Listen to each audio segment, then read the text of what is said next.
For thousands of years, across literally every continent on Earth, one specific animal has been relentlessly hunted. It's been feared, despised, and labeled by our ancestors as a symbol of pure, unadulterated danger.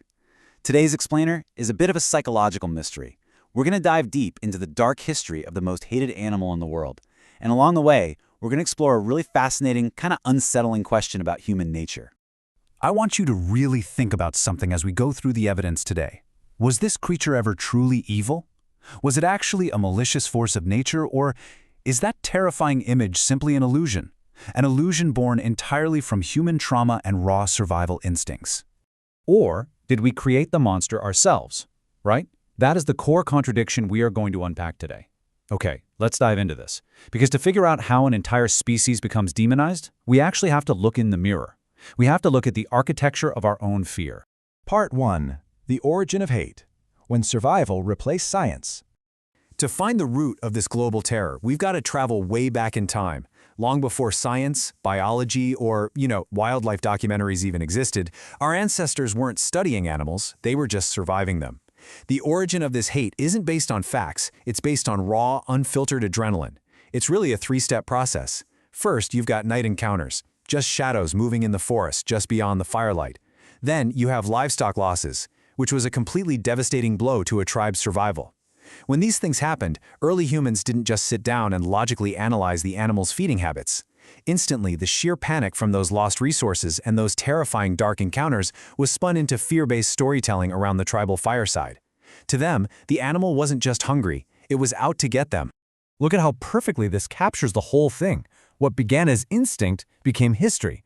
A simple biological survival response, that spike in your heart rate when a shadow moves, it didn't just fade away when the sun came up. It was shared, it was repeated, and eventually it evolved into an undeniable truth that was just accepted by generations. But what if everything you were told was completely wrong? What if the stories your ancestors whispered in the dark, those legends passed down to keep you safe, were actually built on a foundation of pure misunderstanding? Part 2. Building the global myth. The world decides.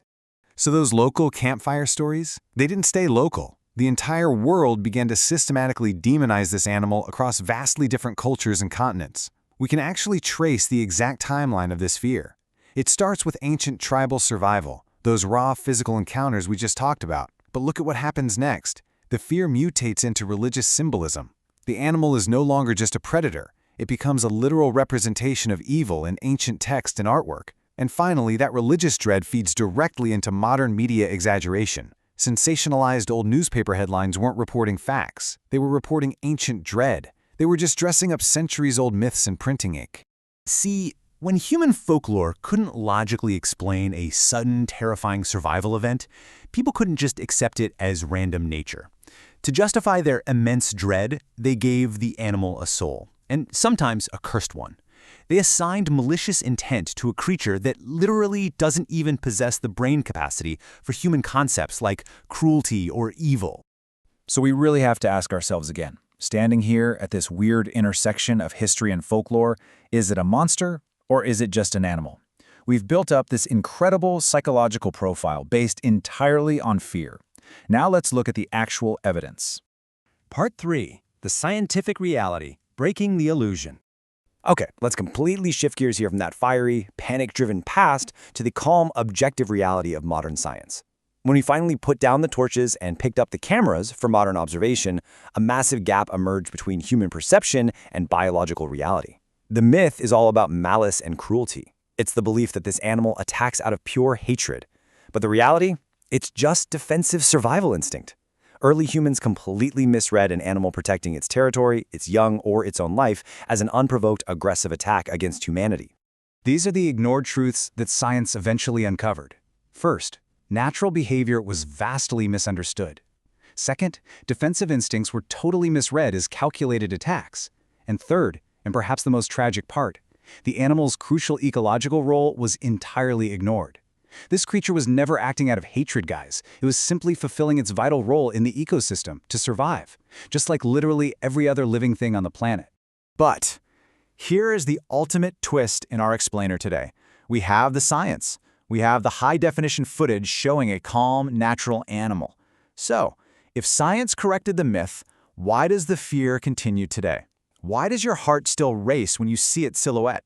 To answer that, we have to turn the mirror away from the animal entirely and point it directly back at ourselves. Part 4. The Inheritance of Fear. Why we are still afraid. Welcome to our final act. Why are modern, totally rational minds still stubbornly wired to hate this animal, despite knowing all the scientific facts to the contrary? Well, the answer is generational storytelling. This is the psychological process of passing down trauma and fear-based narratives and basically rewriting them as absolute truth. We don't just experience trauma and move on. No, we actively pass it down to our kids. We wire their brains to fear what our ancestors feared, long before they ever actually encounter the thing themselves. We're all caught in this psychological mechanism known as the fear loop. Fun fact, the human amygdala actually processes fear responses before our conscious mind even recognizes what we're looking at. So you combine that deep biological bias with intense cultural inheritance, and then cap it off with constant media reinforcement, modern headlines that still use words like monster and vicious just to get clicks. This loop continually feeds our psychological bias, actively keeping an ancient, totally disproven myth alive and well right now in the modern era. I really want you to just absorb this realization for a second. Fear is not learned from truth. It is inherited from stories. Your fear of this animal, and honestly maybe your fear of a lot of things, isn't based on your own lived experience or objective reality. It's a manufactured response. It was handed down to you by the long history of human storytelling. Which leaves us with one final, totally unavoidable question.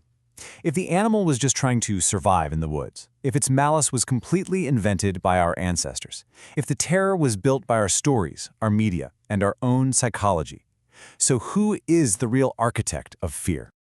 The most hated animal in history was never truly the enemy. It was simply a reflection of human fear, rewritten as truth.